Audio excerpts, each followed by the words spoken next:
Біз білетін Асан қайғыны жұрт Асан мырза деп атапты. Ол кілең, жақсы мен жайсаң жиналып отырған жерлерге баратын. Сол жерде Асан олжалы балықшылар туралы қызықты әңгіме естиді. Сөйтіп, олармен кездесуге өзенге барады. Атақты абызды көрген балықшылар суға 2 ау тастайды. Олар бір аудың олжасын түгелдей Асанға беретіндерін айтады. Алғашқы ауға өте көп балық түседі. Сол күндерде бір перінің 7 ұлы мен қызы бопты. Қыз бой жетіп, ағаларына мені тек адам баласына ғана қосуларын керек депті. 7 ағасы тәкаппар қарындасын сырты күміспен көптелген сандыққа отырғызып, өзенге ағызып жібереді. Балықшылардың 2-ші ауына тап сол күміс сандық түседі. Мына кереметті көрген Асан балықшыларға: "Уа жақсылар, қайсысын қалайсыңдар? Сыртындағысын бе әлде ішіндегісін бе?" деп сауал тастайды. Күмістей жылтыраған сандыққа қызыққан балықшылар сыртындағысын таңдайды. Сонда Асан: "Олай болса, мен ішіндегісін аламын" дейді. Сандықты ашып жібергенде ішінен ғажайып сұлу қыз шыға келеді. Асан балық пен күміс сандықты балықшыларға тастап, өзі қызды үйіне алып келеді. Перінің қызы Асанға 3 шарт қояды. Бірінші, ұйықтауға жатқанда сен менің қолымды ұстамайсың.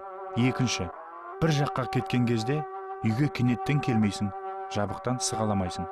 Үшіншісі, 3 жыл бойы үн қатпаймын. Сөйлеуге мәжбүрлемейсің. Шартым туралы ешкімге тіс жармайсың. Асан келіседі. Асанның мылқау қызға үйленгенін көрген жұрт: "Сірә, Сахара қыздарының ішінде оған ұнағаны тек осы мылқау болды ма?" деп сөге бастайды.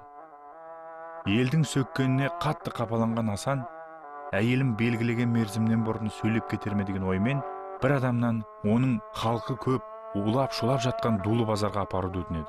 Бірақ Шулы базарда да қыз ләм деп тіл қатпайды.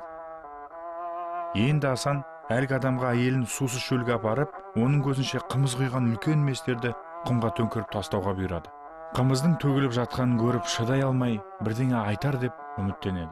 Бірақ әйелі бірде-бір дыбыс шығармайды. Бір күні Асан жақсы досының үйіне қонаққа барады. Сонда досы: "Құлақ сал, Асан, сен менің жалғыз досымсың. Өзің сондай бай адамсың. Сөйте тұра саңырау мылқауға үйленгенің қалай? Өзіңе лайықты жар кездеспеген ме?" дейді. Асан жақын досының таққан бұл кінәсіне үндемейді. Бірақ сөздері жанына қатты батады. Жұрттың жазғырғаны жанына батып, шыдай алмаған Асан досына: "Менің әйелім 3 жыл бойы сөйлемеймін деген шарт қойды. Мен оған ғашық болып үйлендім. Бүкіл ғұмырмен салыстырғанда 3 жыл деген не?" деп сырын ашты. Содан Асан үйіне келсе, әйелі құсқа айналып түндіктен ұшып кеткелі жатыр екен. Күйеуін көріп: "Асан, мырзам менің, сені нағыз еркек, сынаққа төзе алады деп саған күйеуге шығып едім. Мен сенен 3 нәрсені өтіндім. Бірде дегбірсізденіп қолымды ұстадың. Үйге кенеттен қайтып келіп жабықтан сығаладың. Мені Шулы базарға апарып жұртқа көрсеттің. Сенің адамың мені тұзды құм кешіп жүруге мәжбүр етті. Ақырында жақын досың айтып 3-ші шартты да бұздың. Енді мен саған жоқпын, сен маған жоқсың. Бірақ менің құрсағымда 5 айлық ұлың кетіп барады. Оны Мысыр елінен табарсың. Мәңгілікке хош бол" деп әйелі киіз үйдің түндігінен ұшып шығып ғайып болады. Асан мырза өзінің сұлу әйелін ойлап қатты қайғырады. 7 жыл бойы өзінің желден де жүйрік желмаясымен бүкіл әлемді шарлап, әйелін және береке бақыт жайлаған жерұйықты іздейді. Бірақ әйелін де жерұйықты да таба алмайды. Сол кезден бастап қайғы шерге батқан Асанды жұрт Асан қайғы деп атап кетіпті.